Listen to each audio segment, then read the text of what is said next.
Guys, time for another video. So today what we're going to work on is the hub assembly. So we're essentially going to make a plate that matches this pattern, and there's two sides of the car, so I got some nice thick metal and I cut them out. This one on the bottom had a little bit of a taper on the edge, so I figured I'd shave that off once I cut everything out. So what I'm going to do is I'm going to make that pattern on that plate, and then bore all the holes, and by welding them together I can make both of them at the same time. I've just put little tacks on there, and then when you're done you break the tacks and then you have two plates. So just a little time-saving method. So let's get to work.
Alright guys, so you ever have one of those days where you're like sitting at work and you're, hating your job, and you're like, man, when I get home I'm going to get so much done, and then you come home and you get to work and then you break a drill bit off and you spend 2 hours trying to get the drill bit out because you don't want to have to remake the plates that you already started working on?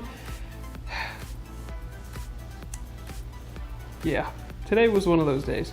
So, but hey, we got it out, we got the hole drilled, we got our plates made, and now we can fit them up to our spindles. Obviously they're not going to be this ugly and bulky. We're going to thin them out, but this is just the start. So I'm going to keep plugging away. We'll probably pick this video up tomorrow, and yeah, I guess I can screw this guy in here and just show you guys what this thing's going to look like when we're done.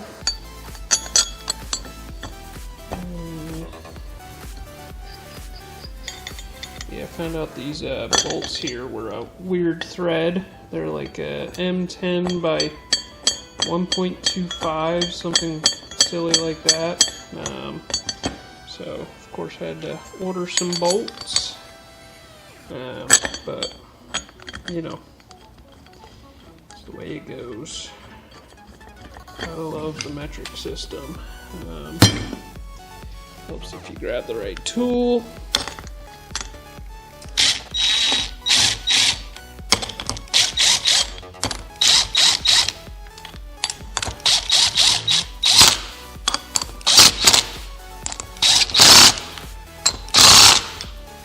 Alright, so that is what this is gonna look like. So we'll run this kind of like that, and then we already picked out a piece of tubing. So if you can imagine, this is going to be vertical. So this will sit in this orientation like that. And then we'll make our tube meet up to that. And then we'll put some gussets in there. And it'll basically be just like a trailer axle. The idea here is make it as stupid light as possible. So yeah, I'm gonna cut the, tomorrow I'm gonna cut the other spacer here so that we can run those super light drag brakes. And alright, I'll cut this video here and we'll pick up tomorrow. Next step is we have to make some 4-link mounts. So you can see my dad already drew out what he wants, and they will mount to the original subframe mounting bracket things. You can see he made marks there, so we just got to lay it out on some flat stock and chuck them up in the mill and drill some holes. Let's get to work.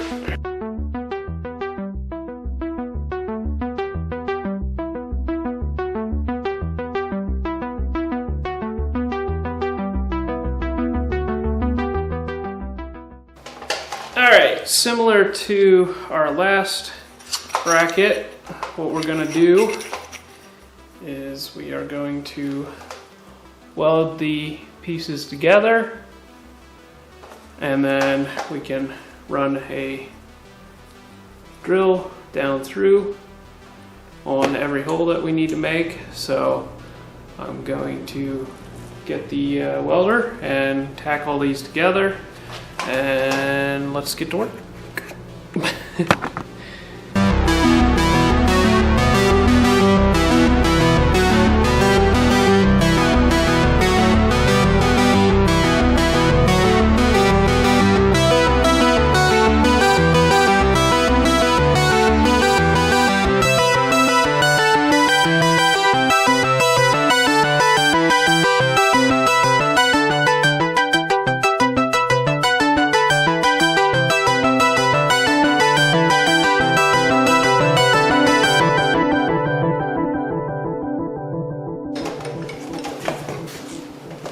Ta-da!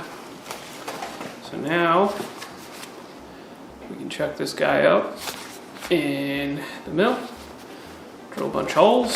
So let's go over there.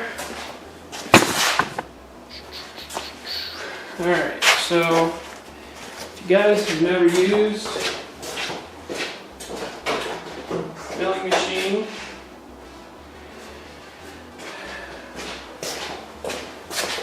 so if you've never used a milling machine, there's something called parallels. It's these little things. Basically, these are precision machined to the same exact height, and then you can stick them in here. Once you clean all the garbage out,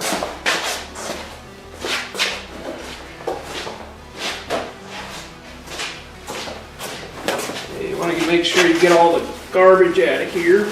So if they sit flat,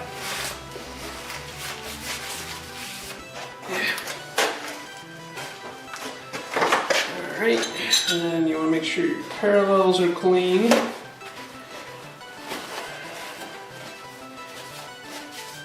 don't go crazy on this stuff, but I mean, this is not like rocket science stuff. And you stick your piece in there, and you wait until it's cool, or you just only hold on to it for a couple seconds. Ow. Or you put some gloves on, you know, whatever. And then when you chuck it up in here, that basically spaces it up and make sure that it's square, and then you have room for your drill bit to protrude through the bottom, and you don't drill into your vise like the previous owner of this milling machine did a whole bunch of times down there. So just a neat little trick. So let's drill some holes.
So we got all the holes drilled, we got our corner cut. So now we're going to grind off the welds and then break them all apart and get them ready for the next step. So let's get to work.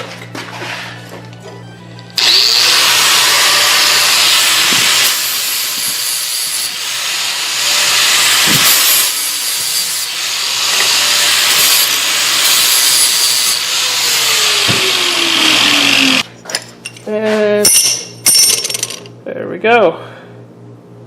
They're all perfectly the same. So, next task is to get the flanges here, cut these off, and weld these guys on there. And then add stiffening, of course. But so let's get to work.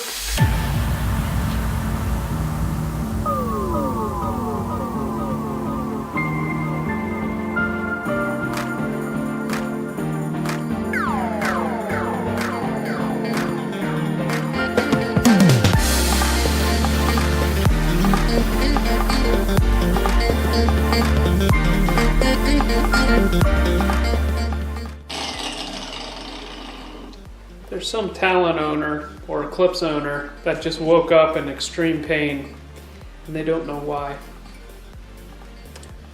Oops.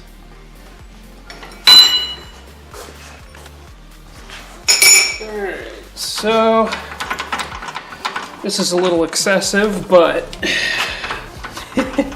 I have the tools, so I'm going to use it. Something neat, if you guys didn't know, these drill chucks are reversible. So if I take these little Allen bolts out of here,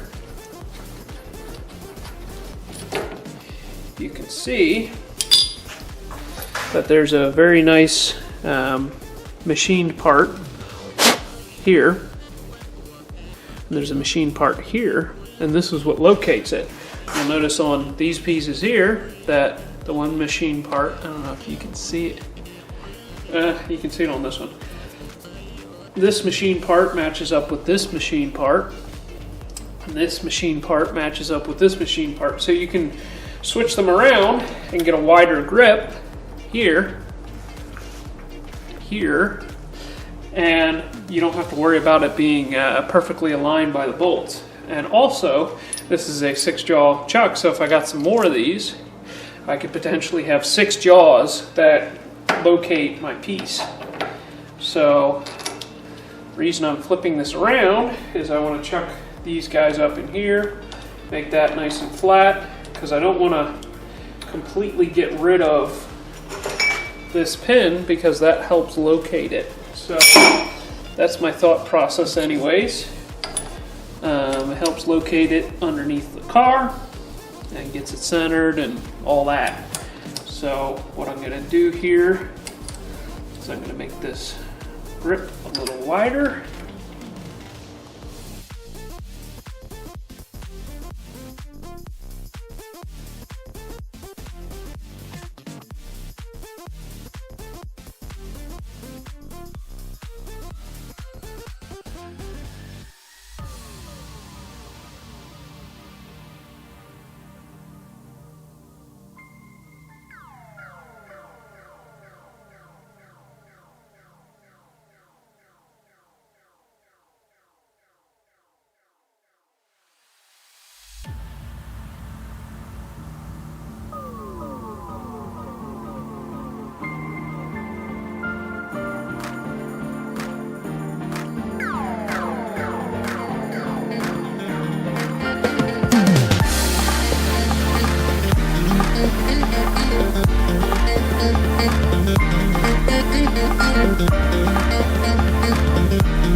And just like that, we have two completely ruined Eagle Talon rear subframe mounts.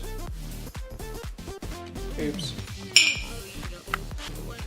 Alright guys, so what we want to do here is we want to take our two plates and take our hind joint and stick a bolt through them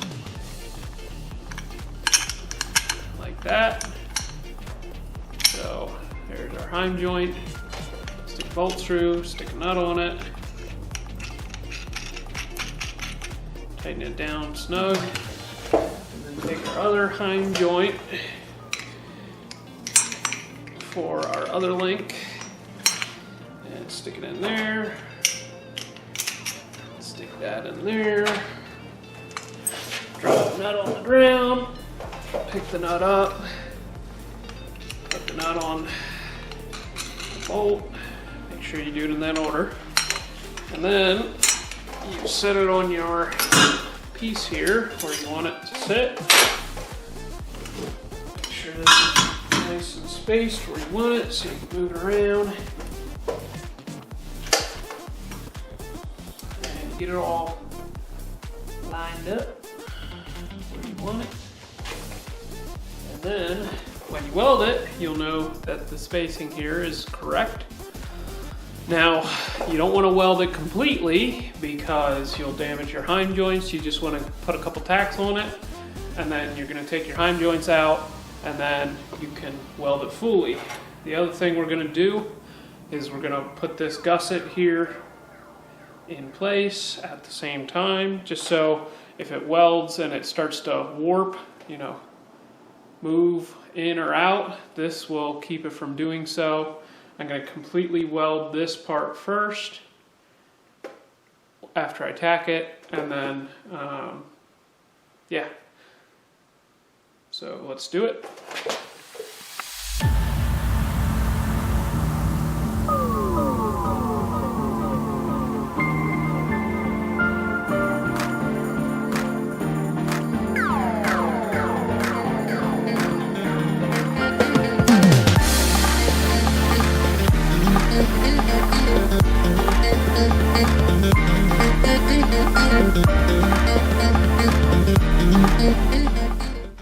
Alright guys, so once you're done, looks like this. Your two links go like that. And I think that's where we're going to cut this video off. It'll mount underneath the car, kind of like this. And then these two links will go to the axle. And so I think I'm going to cut the video off there. I'll catch you in the next one.